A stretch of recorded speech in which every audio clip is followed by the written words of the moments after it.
There are names buried so deep in the archives that even history is afraid to speak them. Names that were mislabeled, misfiled, and deliberately drowned in paperwork so no one would ever follow the trail.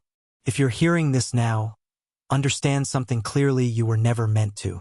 Somewhere in the low country of South Carolina, beneath rice fields fed by blood and silence, a system existed that treated human lives like livestock.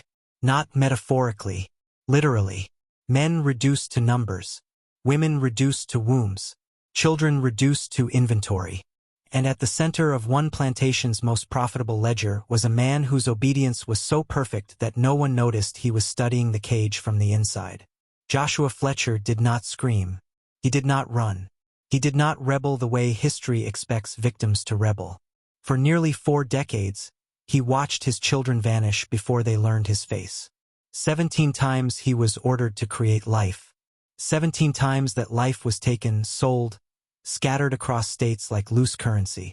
The masters called it management. The ledgers called it efficiency. God was never mentioned.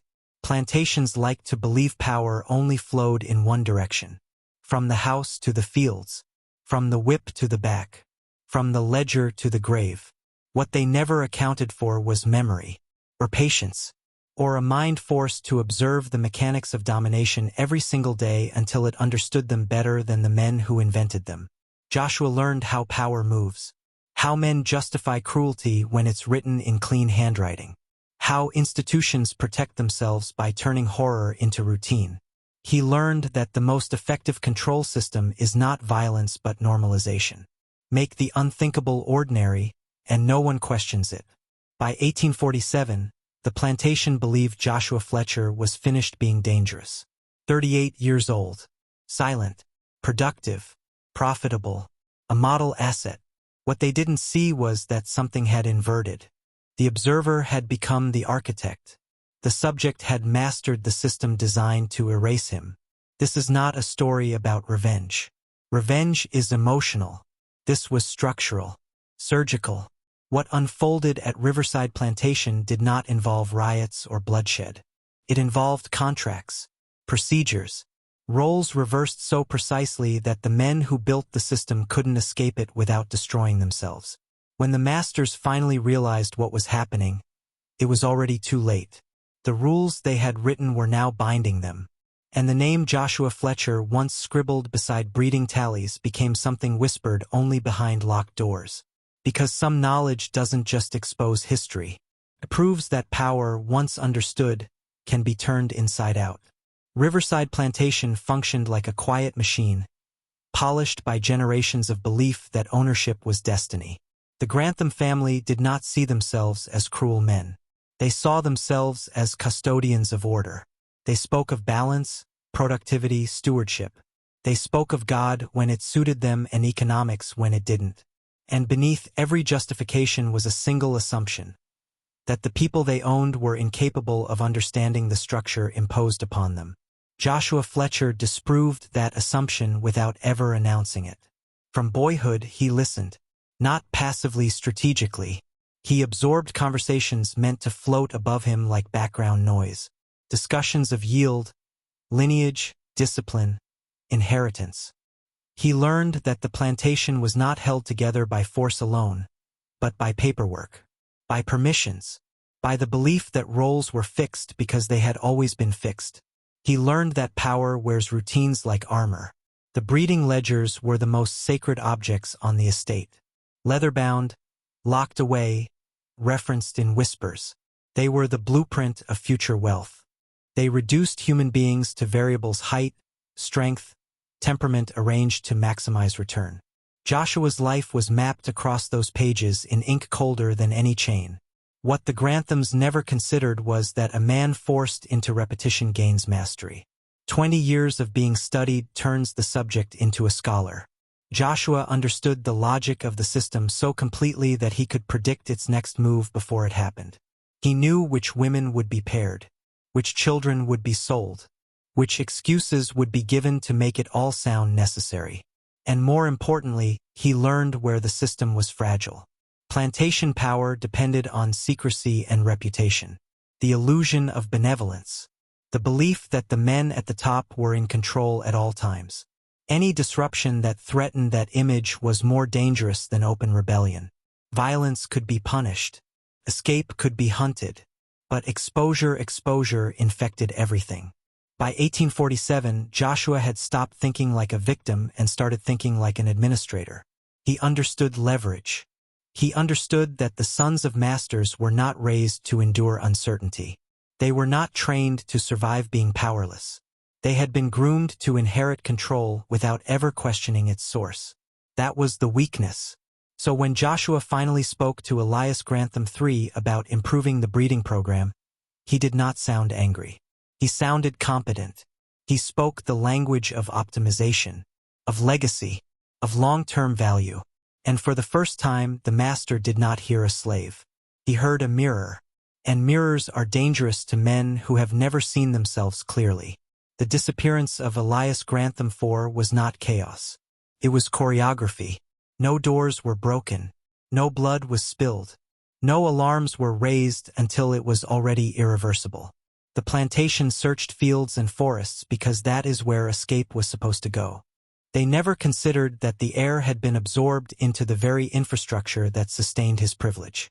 Joshua had spent decades mapping movement patterns when guards changed, which paths were ignored, which buildings were psychologically invisible because they were considered beneath notice.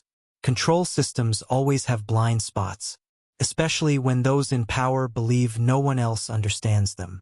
Elias IV was not beaten. He was not starved. That would have been too obvious, too crude. Instead, he was stripped of choices, of privacy, of time. His name was removed. His days were scheduled without consultation. His body became subject to evaluation, not cruelty procedure. This was the lesson. For the first time in his life, Elias IV experienced existence as a function.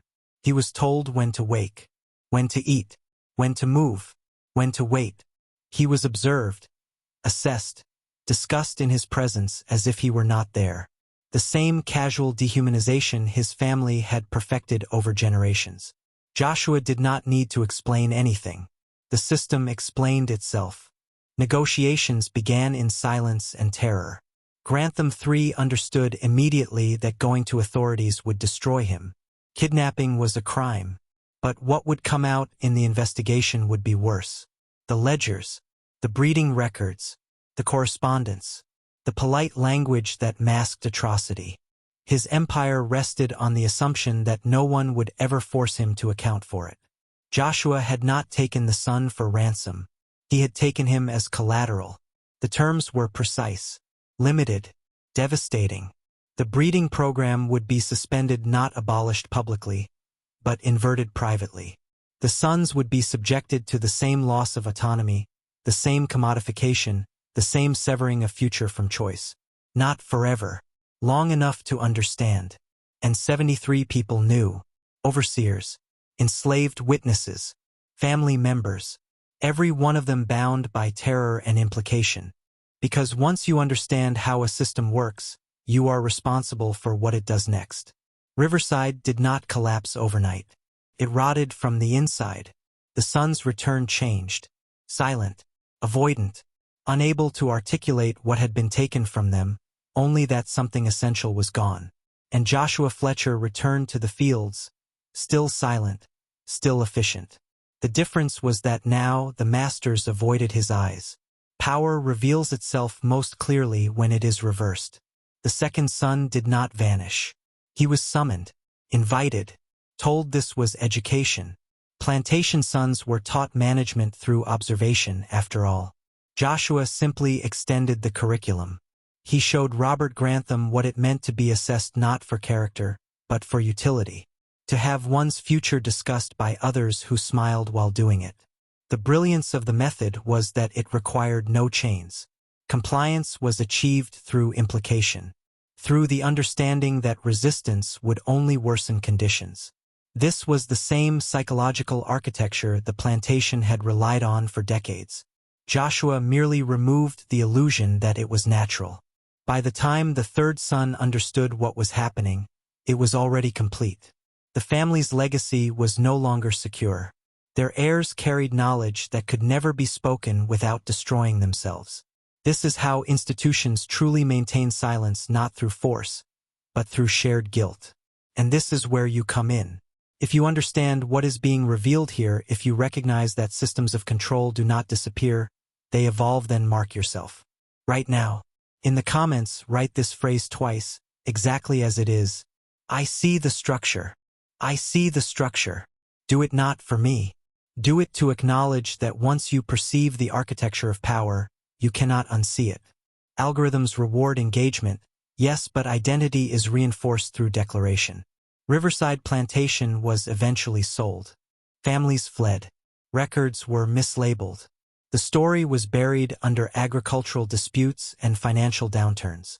Officially, nothing unusual happened. Unofficially, an entire class of men learned that their dominance was conditional. Joshua Fletcher was never freed. That is the final cruelty. But freedom was no longer the point. Understanding was. And understanding is more dangerous than rebellion. Because rebellion attacks the system from the outside. Understanding lets you operate it from within. History prefers its villains simple and its victims silent. Joshua Fletcher fits neither category, which is why his story was never meant to survive. It threatens the most comforting lie. Power tells itself that domination is eternal because it is unquestionable. What happened at Riverside was not an anomaly. It was a demonstration. Every institutional system relies on three things: normalization, distance, and assumed ignorance. Normalize the harm. Distance the decision-makers. Assume the subjects will never comprehend the machinery.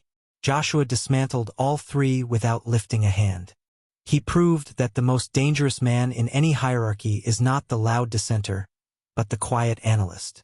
The one who studies policy instead of protesting it. The one who learns procedures better than those who wrote them. The one who waits. This is why his name was erased. Not because of what he did, but because of what it implied. That mastery of self precedes mastery of systems. That patience outlasts force. That power, when fully understood, is transferable. The plantation aristocracy learned a lesson they never wrote down. That the methods used to control others can always be repurposed. That no structure is immune to inversion. And that the people deemed least capable of insight are often the most observant. Joshua Fletcher disappeared from records after 1848. No death certificate, no sale, no escape notice, just absence, which is fitting, because men like him do not vanish. They dissolve into the frameworks they've already mapped. If the story unsettles you, it should, because it is not confined to the past. The mechanisms are still here, cleaner, quieter, digitized. And most people still believe they are immune because they are not at the bottom. Joshua's legacy is not revenge. It is a warning. Systems do not fall when they are attacked. They fall when they are understood by the wrong person. And once that understanding takes root, the descent has already begun. What makes this story dangerous is not the cruelty, it is the competence. Joshua Fletcher did not act from rage. Rage burns fast and leaves evidence. He acted from comprehension, and comprehension is invisible until it is complete. After Riverside fractured, other plantations quietly adjusted their practices. Not out of morality, out of fear. Breeding records became more guarded. Sons were kept closer. Enslaved men who showed intelligence were suddenly transferred, sold, or broken apart before they could accumulate continuity. The system learned from the threat it barely acknowledged. This is how power evolves. Institutions do not correct injustice when exposed. They refine concealment. They rename practices. They add layers. They professionalize cruelty until it no longer looks like cruelty at all. Joshua Fletcher forced that evolution by revealing a truth too dangerous to speak aloud. That psychological control is more efficient than violence, and therefore more vulnerable to inversion. Consider what Joshua never did. He never claimed moral authority. He never appealed to conscience. He never demanded freedom. Those appeals rely on the oppressor recognizing your humanity. Joshua bypassed that entirely. He worked within the oppressor's logic and followed it to its natural conclusion. That is the lesson most people miss. The Granthams were not defeated because they were evil. They were defeated because they were predictable. They believed hierarchy made them complex and others simple. They believed proximity to power equaled understanding of power. Joshua proved that distance can sharpen perception. Men who live inside systems often confuse participation with mastery. They mistake position for insight. Joshua had neither position nor protection. What he had was uninterrupted observation. Decades of watching how decisions were justified, delayed, delegated, and denied. This is why the archives were altered, why files were mislabeled, why the story was buried under neutral language. Because if men understood that systems can be learned from below, then obedience would become unstable. Riverside was not unique. It was merely exposed. And exposure is contagious. Once a single example exists, silence becomes an active choice. Every plantation that continued its practices afterward did so knowing, at some level, that the structure could turn against them. That knowledge changes behavior, tightens control. It accelerates paranoia, which is exactly what we see repeating across history. The lesson here is not historical. It is operational. Understand this, and you begin to see why institutions fear thinkers more than rebels. Rebels announce themselves. Thinkers disappear into the machinery. Joshua Fletcher did not need history to remember him. He needed history to forget. There is a reason this story resonates now, and it has nothing to do with the 19th century. Modern systems no longer require chains. They require consent. Not enthusiastic consent, passive consent. The kind that comes from believing there is no alternative. From believing complexity equals inevitability. From believing someone else understands the structure better than you ever could. That belief is the real inheritance of plantations. Joshua Fletcher's true act was not the reversal of roles, it was the destruction of the myth that only elites understand the systems they benefit from. He demonstrated that prolonged exposure to control produces insight, not ignorance. That being managed teaches you how management works. This is why awareness is discouraged, why language is softened, why procedures are obscured behind jargon. The moment people understand the rules governing their lives, those rules lose their mystique. Power depends on mystique. The sons of Riverside were not traumatized by hardship.